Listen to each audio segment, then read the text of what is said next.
In this video, I want to talk about gearing up or getting your power level as high as possible in like the most effective way possible. So, as you're playing the game, you obviously get different item drops throughout the entire game. And what I suggest for like the earlier the power levels is just equip whatever has the highest number. It's not efficient for end game, but to get those numbers as high as possible, the higher your power level is, the higher the power of the items that you're going to be getting. So you want to kind of keep your power level up as high as you can for as long as you can. So early game, try also not to spend too much of these resources because you're going to be using a lot of them at end game.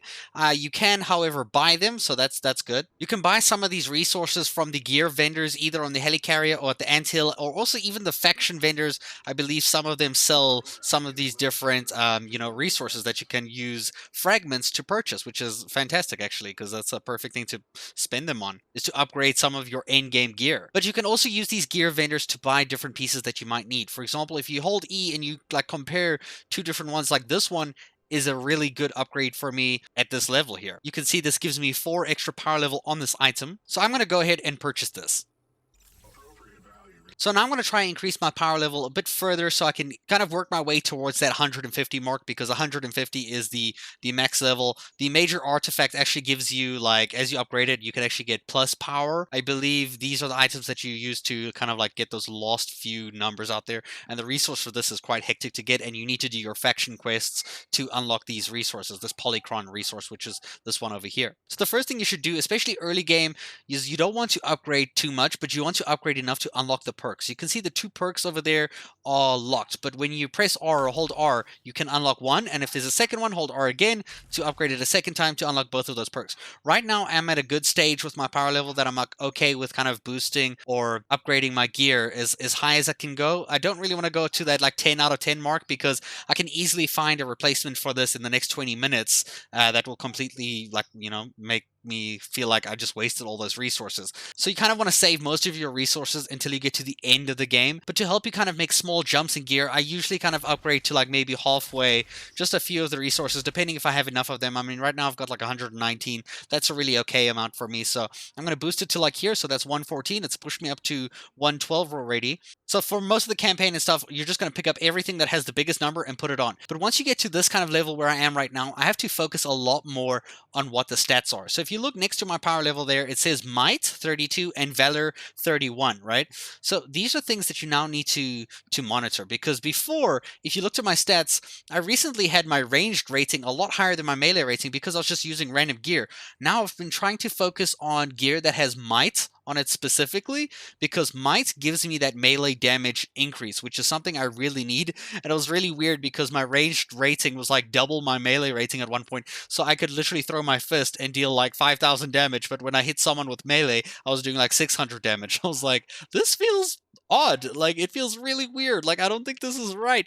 And then I realized it comes down to what my gear was, and I was like, okay, cool. We're getting towards the end game kind of stuff there, so I should focus a little bit more on like what kind of gear outlet I want, like what kind of ratings am I pushing for. I want to push might. Might is my big thing here, and I think I also need to push a little bit of resolve, which increases my maximum health. All I'm really focusing on is might, valor, and maybe a little bit of proficiency, because you get like that critical stuff. But things like precision, I'm trying to avoid entirely, because I really don't need that much range damage as Miss Marvel. I don't want to go ranged at all. So you can see I have 0 precision on my character at all, because I'm like, it's a complete waste. Like my melee, I mean my ranged is okay for what it is. I'm not going to be using it to do like the really hard stuff. Usually I'm just going to try one shot at turrets, which I can do anyway, so I don't really need precision to do that. Once you get over 100 power level, start looking at what kind of build you want for your hero and start playing around, because once you get to end game, it's going to be a little bit trickier trying to figure out what you want to do, because you're going to have to collect all the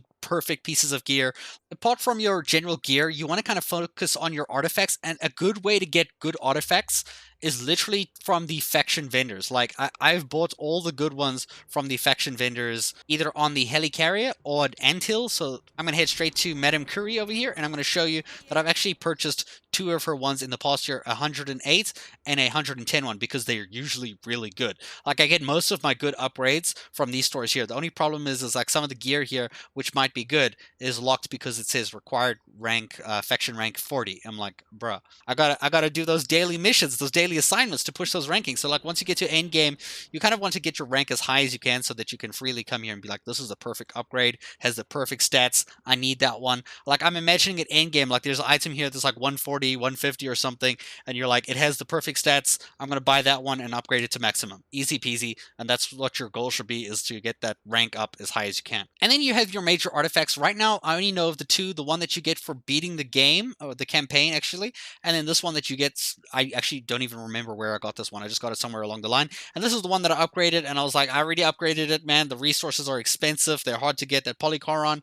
So I'm just going to like kind of just spend it on this one up until it gives me that extra 10 power. So yeah, just make sure you're always putting on those upgrades and kind of focus on the stats that you want as you hit like past 100 power levels. So that's where you can really focus on. If you're lower than that, honestly, you can get by with anything else, like literally just focus the numbers. The bigger the numbers, the quicker you're going to get better gear. I hope this video is helpful for you guys if you are kind of like figuring out or trying to like wonder like what you should do with your gear. This is basically what I've been doing. It's been working for me. I'm very interested to see what's going to happen when I reach like that, like, you know, the end of the game, kind of like the power level like 150, to see like what I'm going to actually end up doing. I will make a video on that once I get there. But yeah, for now, I hope you guys enjoyed, and I'll see you in the next video. Thank you for watching.